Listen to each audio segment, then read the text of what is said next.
Capítulo 8. Porque alguém deveria desejar falar em línguas.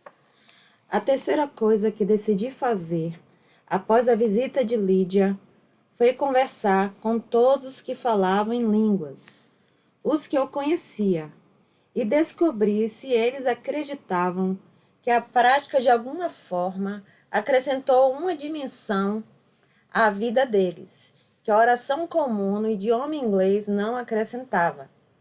Ainda me lembrava do misterioso fluxo de calor das mãos de Lídia e do fato de que, quando cheguei em casa, a oração que ela havia feito por Tib havia sido respondida.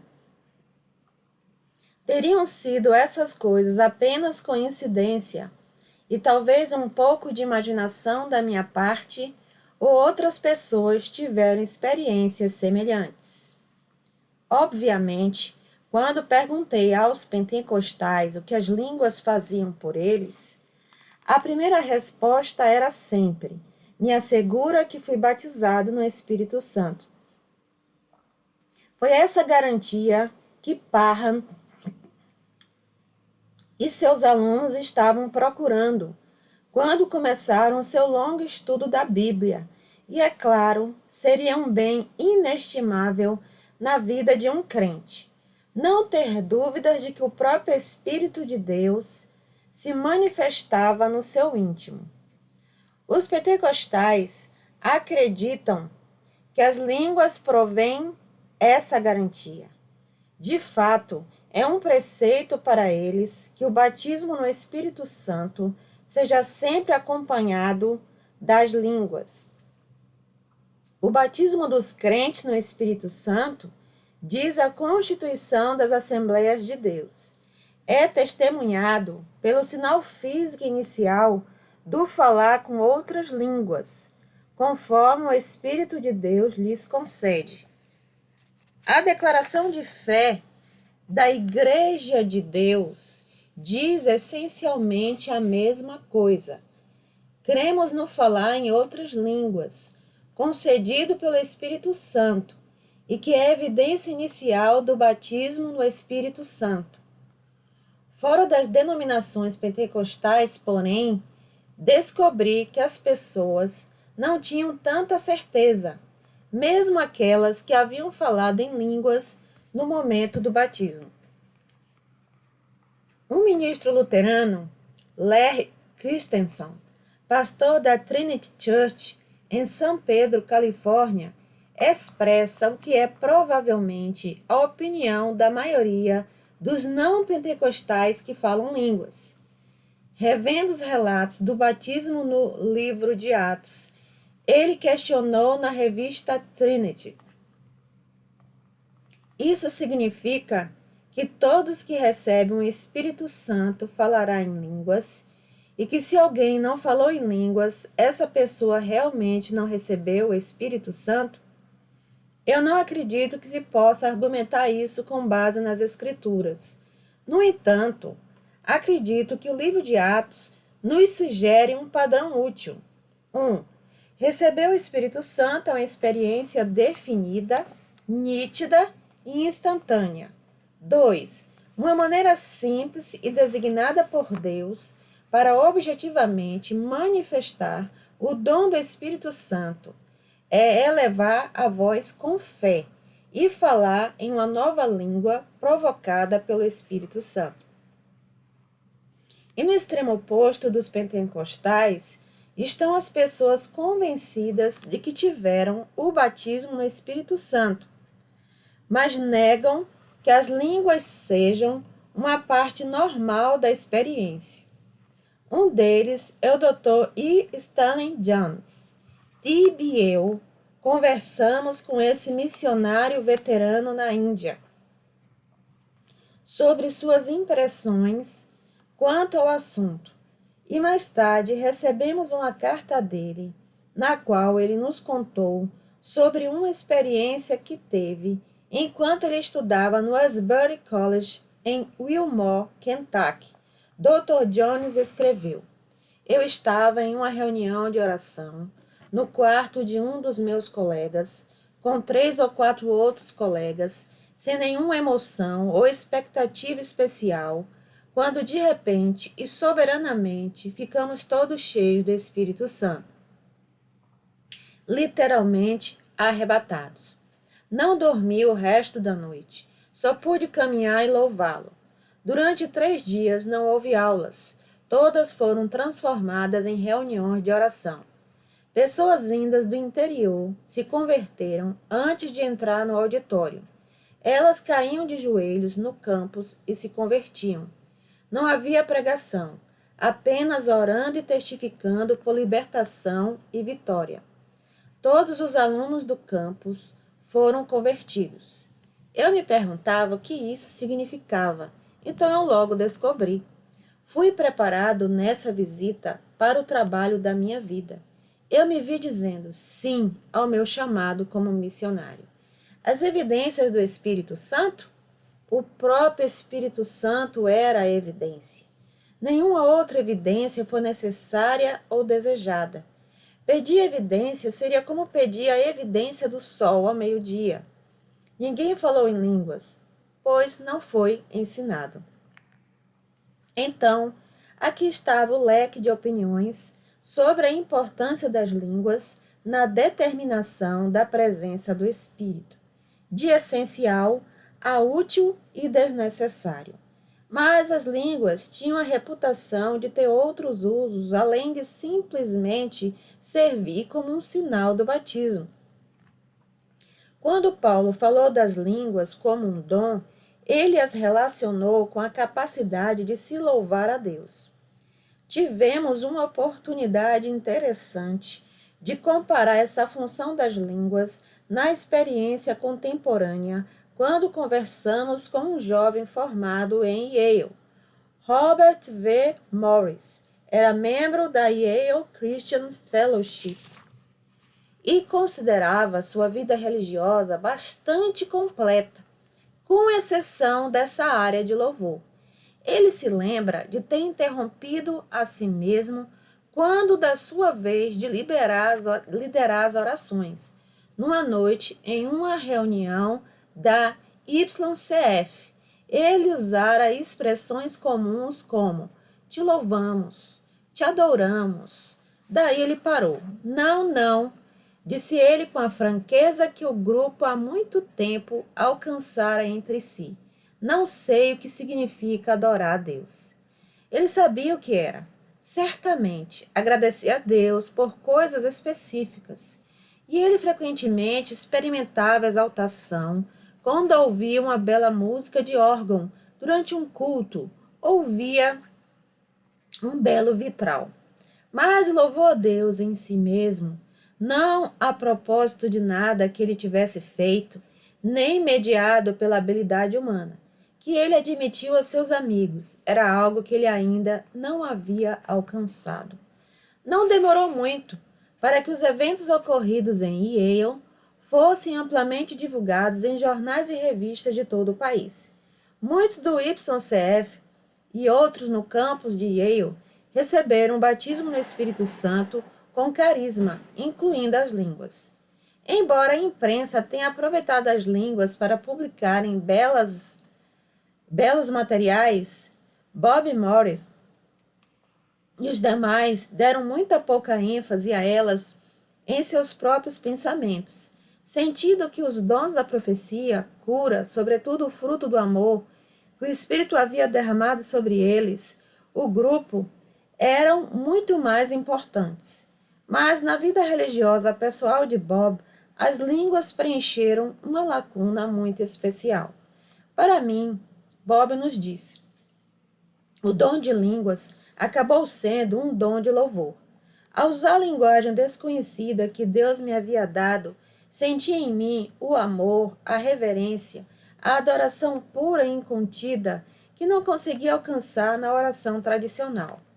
Louvor e adoração são basicamente coisas não conceituais, e glossolalia é oração não conceitual. Isso nos libera de nossa dependência de processos de pensamento específicos e passo a passo para uma consciência direta de Deus.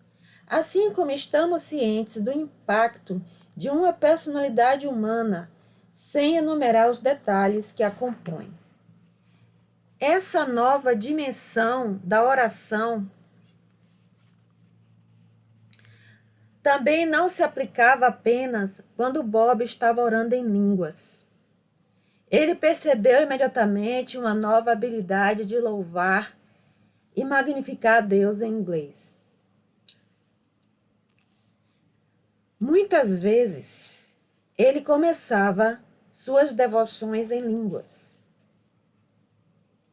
Percebia a dilatação dessa nova capacidade nele e depois passava para o inglês, descobrindo sua vida de oração transformada. Percebia uma nova capacidade de louvar ao Deus revelado em Cristo. Ele escreveu para a revista Trinity, na onda do interesse nacional, que se seguiu aos eventos em Yale. Não apenas ações de graças intelectuais, mas louvores que parecem fluir de profundezas desconhecidas de uma maneira não emocional, mas totalmente autossuficiente. E então ele acrescentou algo mais. Eu também senti, muito definitivamente, um poder físico e resiliência literal para cumprir as tarefas da vida cotidiana. Essa força física e resiliência adicionais eram outro objetivo das línguas observado por Paulo. Aquele que fala em línguas, escreveu Paulo, edifica-se ou é edificado. 1 Coríntios 14, 4. Temos um amigo que costumava ir de balsa entre Staten Island e Manhattan, na cidade de Nova York. A viagem levava quase meia hora e poderia ser uma frustração em um dia agitado. Mas esse homem, David Wilkinson, usou o tempo no barco para orar em línguas. Ele iniciou pensando em todas as coisas pelas quais tinha que agradecer. No inverso da sequência de Bob Morris, ele as revisava uma a uma em uma mente, em inglês, louvando a Deus por cada uma delas. Pouco a pouco, dentro dele, ele percebeu uma sensação crescente de alegria. Ele estava consciente de ser amado, cuidado. Ele começou a vislumbrar padrão e projeto em tudo que acontecia com ele. E, de repente, ao tentar expressar sua gratidão, ele alcançou uma barreira de linguagem. O inglês não podia mais expressar o que ele sentia. Era simplesmente inadequado para o ser que ele percebia. Foi nesse ponto que ele irrompeu em uma comunicação que não era limitada pelo vocabulário. Seu espírito e sua mente começariam a louvar a Deus. Inevitavelmente, quando David chegou ao pier de Manhattan, uma transformação havia ocorrido. Ele foi edificado no corpo e no espírito. Ele se sentiu encorajado, pronto para enfrentar tarefas impossíveis, revigorado e renovado, pronto para encarar o que o dia tivesse a oferecer. Isso costumava ser importante, pois David Wilkinson é um jovem obreiro entre as gangues de rua das favelas de Nova York. David Wilkinson, 1931 a 2011, foi autor da obra A Cruz e o Punhal. Um trabalho que coloca em contato com adolescentes viciados em drogas, prostitutas infantis, jovens assassinos e alguns dos problemas mais desencorajadores e intratáveis do mundo hoje. Aqui estão algumas respostas semelhantes à minha pergunta sobre o valor das línguas. Para que serve falar em línguas? A única maneira de responder é dizer: para que serve um pássaro azul? Qual é a utilidade de um pôr do sol? Apenas elevação pura e sem mitigações, apenas alegria indizível, e com ela saúde, paz e descanso, e libertação de cargas e tensões. Marianne Brown, dona de casa, Parkersburg, Pensilvânia. Muitas vezes, na verdade, diversas vezes, tenho que dormir a noite toda sentada em um ônibus Greyhound ou em um avião. Não o recomendo como substituto de um bom colchão, mas tem um segredo. No minuto em que fecho meus olhos, começo a orar no Espírito. Oro a noite toda dessa maneira, acordando e voltando a dormir, sempre orando. Não durmo muito, mas descanso muito. Na manhã seguinte, estou revigorado, fortalecido e pronto para o dia inteiro de trabalho. David Duplessis, ministro pentecostal de Oakland, Califórnia.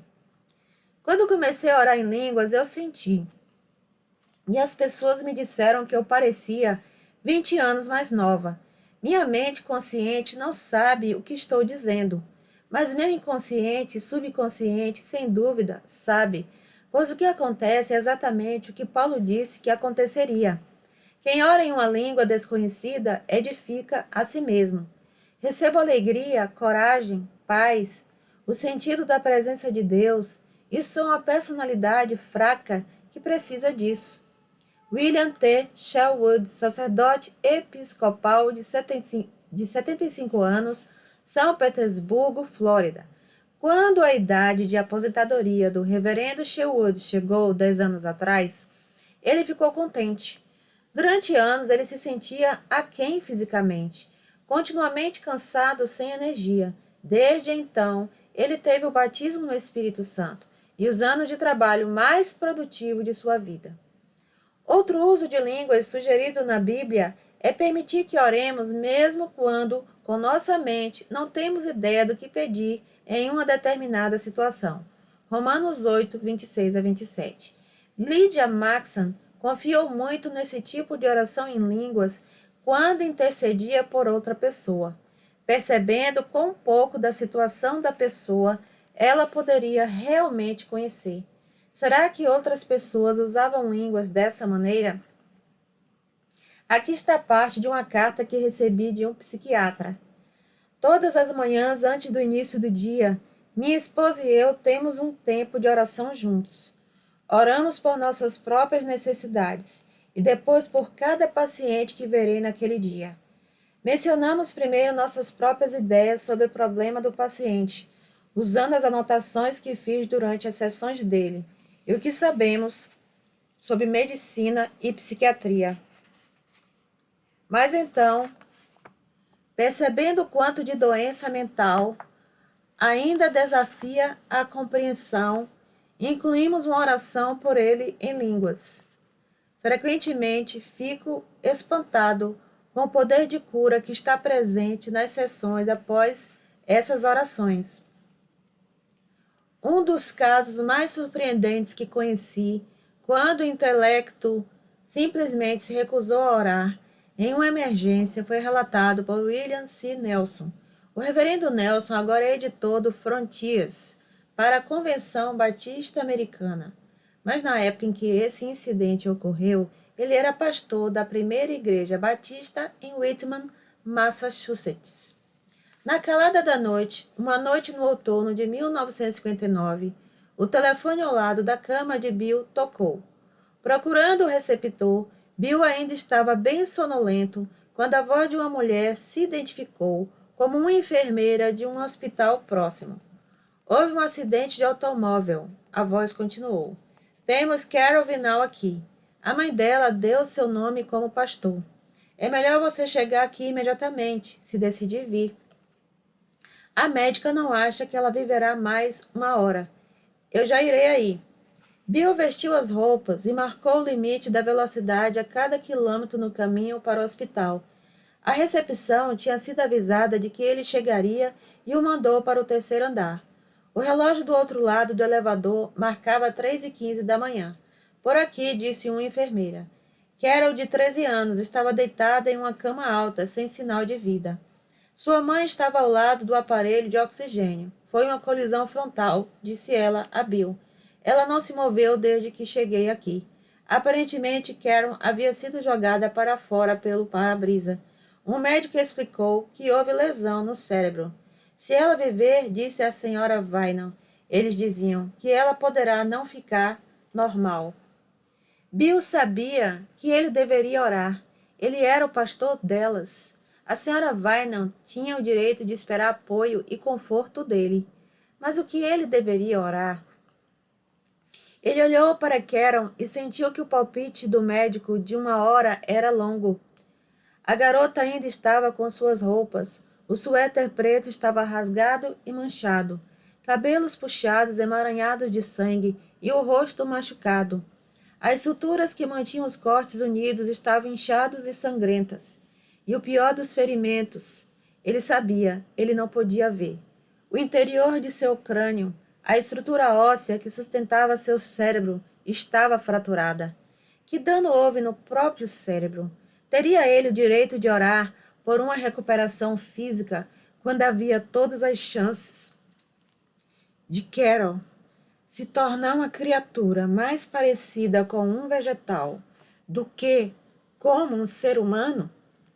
No entanto, certamente ele não podia orar para que ela morresse. Bill se aproximou da garota e colocou as mãos na parte do corpo dela que parecia não machucada, o braço direito. Humanos pensamentos negativos se apoderaram dele. Senhor, disse ele, ajude-me a saber como orar.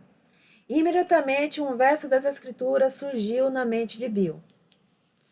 Pois não sabemos como devemos orar, mas o próprio Espírito intercede por nós com gemidos que não se expressam em palavras, e aquele que sonda os corações sabe qual é a intenção do Espírito. Romanos 8, 26 a 27. Como perfeitamente os versos se encaixam. Bill respirou fundo e começou a orar não com a mente, mas apenas com os lábios e a língua, contornando todas as dúvidas e hesitações de sua humanidade, usando os sons que Deus lhe deu. Ele entregou a oração inteiramente ao Espírito Santo, sabendo que amava Carol mais do que qualquer humano poderia. Bill sentiu um estranho paradoxo na situação. Na medida em que ele poderia se tornar passivo e flexível, esse era o grau em que ele poderia se tornar eficaz para Deus.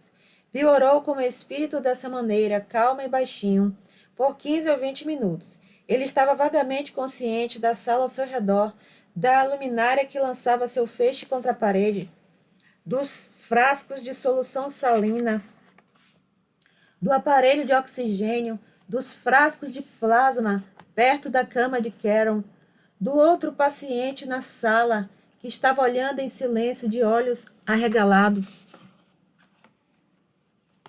Ele estava consciente da vigília incessante da senhora Vineham, mas ele estava ciente, acima de todas as coisas que estavam acontecendo dentro de si. Ele sentiu uma corrente de calor fluir através dele para a menina, cujo braço ele segurava levemente em oração. E ele estava ciente da estranha e brilhante certeza que se tornava mais forte a cada momento, a certeza de que Carol ficaria bem novamente. E então Karen se moveu. Isso foi tudo, apenas um movimento fugaz, um sussurro de vida que tocou seu pequeno corpo e depois se foi. Mas isso deu a Bill Nelson a coragem de dizer o que estava cantando em seu coração, aquilo que ele tinha certeza, aquilo que ele sabia. Senhora Vineham, Carol vai ficar bem. Depois que ele pronunciou as palavras, elas soaram absurdas. Como ele ousa? Um enfermeiro inclinou-se sobre a cama, verificando imperturbável a respiração e a infusão do plasma. O relógio na parede do corredor marcava 3h45. Bill estava lá apenas meia hora. Parecia muito mais tempo. A senhora Vineham acompanhou-o até o elevador, como se quisesse ficar perto da única voz de esperança que ouvira. No elevador, ele disse novamente o que ele não entendia. Carol ia melhorar. E Bill estava certo. 12 semanas depois, Carol estava de volta à escola. Hoje, 5 anos após o acidente, os únicos efeitos colaterais são algumas cicatrizes no rosto e nos braços de Carol. Hoje é verdade, Bill Nelson acredita que foi como quando Paulo escreveu aos Romanos, que quando não sabemos orar, o Espírito vem em auxílio de nossa fraqueza. A afirmação final feita na Bíblia para as línguas é que, juntamente com o dom de interpretação, fornece um meio para Deus se comunicar diretamente com um grupo de cristãos reunidos em adoração. Serei sincero em dizer que, no que diz respeito às aplicações modernas do dom, foi esse uso sozinho das línguas no culto público que me pareceu suspeito. Nessa época eu já participara de muitos cultos pentecostais e fiz anotações sobre eles. Me perturba, escrevi depois de um desses cultos, que essas pessoas precisam falar tão alto e usar um tom tão monótono quando falam em línguas ou fazem uma interpretação. Eles parecem quase entrar em transe, o que pode significar que eles são realmente possuídos pelo Espírito e pode significar que eles apenas esperam parecer assim. Em outra noite eu escrevi simplesmente, muito teatral. Observei que muitas vezes não havia correlação entre a extensão da mensagem em línguas e a extensão da interpretação. Muitas vezes tive a sensação de que uma interpretação, muitas vezes fornecida pelo ministro, foi produzida apenas porque Paulo insistia nela e não em resposta a um genuíno desejo interior. Eu geralmente estava decepcionado no conteúdo da interpretação. Na maioria das vezes era uma exortação estereotipada para ser firme nos últimos dias, ou permaneça no caminho do Senhor. Também me incomodava o fato de o idioma usado ser quase exclusivamente o inglês de King James. Por que Deus, se ele realmente estava usando esse meio para se comunicar com as pessoas aqui e agora, ele não usa a linguagem atual? E então, numa tarde, tive uma experiência pessoal com esse tipo de mensagem de Deus, que a partir de então também teve que ser incluída em todo o pensamento que eu tinha sobre isso. Tib e eu fomos a Filadélfia para uma reunião do grupo do sábado, um grupo simples e deliberadamente não organizado de cristãos que falavam em línguas, principalmente de igrejas denominacionais que se hospedavam no Benjamin Franklin Hotel um sábado por mês para uma reunião de oração cheia do Espírito. Na semana anterior à nossa ida, tomei uma decisão que vinha me incomodando desde então. Envolveu um jovem que eu conhecera alguns anos antes, relacionada a uma matéria de revista. Ao fazer uma pesquisa para o artigo sobre delinquência juvenil, aconteceu de eu contribuir para que ele e alguns outros tivessem suspensa a acusação de roubo. Eu mantinha contato com a família dele desde então. O ajudei a conseguir um emprego e fui chamado 2 vezes para audiência quando ele foi acusado de roubar no emprego. Agora ele estava na prisão novamente com evidências incontestáveis. E eu tinha chegado à difícil conclusão de que tentar tirá-lo, interceder em seu favor, ficar entre ele e as consequências, nunca fora do seu real interesse. Era um assunto longo e complexo, envolvendo um grupo da igreja e outras pessoas, mas basicamente a decisão tinha sido minha e oscilava entre profunda convicção a respeito e profunda dúvida. Os membros da família do garoto escreveram declarando que eu era um amigo e outros adjetivos difíceis de negar. De qualquer forma, foi naquele fim de semana que fomos a Filadélfia. Durante a primeira hora, mais ou menos, depois que nos juntamos ao grupo em sua suíte do 11º andar, a reunião parecia semelhante às outras de que participamos. Havia muita oração em línguas, mas era uma oração particular, indivíduos adorando silenciosamente sozinhos ou pequenos grupos de 3 e 4 ministrando um ao outro. De repente, porém, uma ministra metodista se aproximou do centro da sala e proferiu uma declaração em línguas claramente dirigida a todo o grupo. Houve um silêncio imediato. Então a voz de um homem interpretou. Eu não podia vê-lo de onde estava sentado, mas não havia sugestão de transe em seu tom. O idioma utilizado era o inglês simples e moderno, falado em voz baixa. Não se preocupe, estou satisfeito com o que você fez. Isso é difícil para você, mas trará muitas bênçãos para alguém. Essas palavras me atingiram com um poder indescritível. Eu sabia que elas eram para mim, especificamente para mim, agora. De fato, elas me deram a coragem de defender minha decisão nas semanas que se seguiram, mesmo diante de muita pressão. Desde então, os eventos provaram que esse era realmente o caminho certo a ser seguido quanto a esse problema específico. Mas o que era pertinente à pergunta que eu fiz sobre as línguas era a emoção de certeza absoluta que era a minha reação interior a essa mensagem e sua interpretação. Não questionei mais, na época, que aquelas eram as palavras de Deus para mim, do que eu questionaria o fato de que há uma máquina de escrever na minha frente nesse exato momento. Mais tarde, é claro, brinquei com todos os tipos de outros significados que as palavras poderiam ter. mas não pude discutir o fato dos meus sentimentos na época. Havia algo que eu não havia lido nas cartas de Paulo e não poderia ter adivinhado, que Deus poderia acompanhar as mensagens com uma convicção corroborada no ouvinte. Não tentei argumentar, naturalmente. Uma mensagem de Deus é uma coisa maravilhosa. Quando decidi descobrir se as línguas tinham valor prático, quis dizer, é claro, valor para outras pessoas.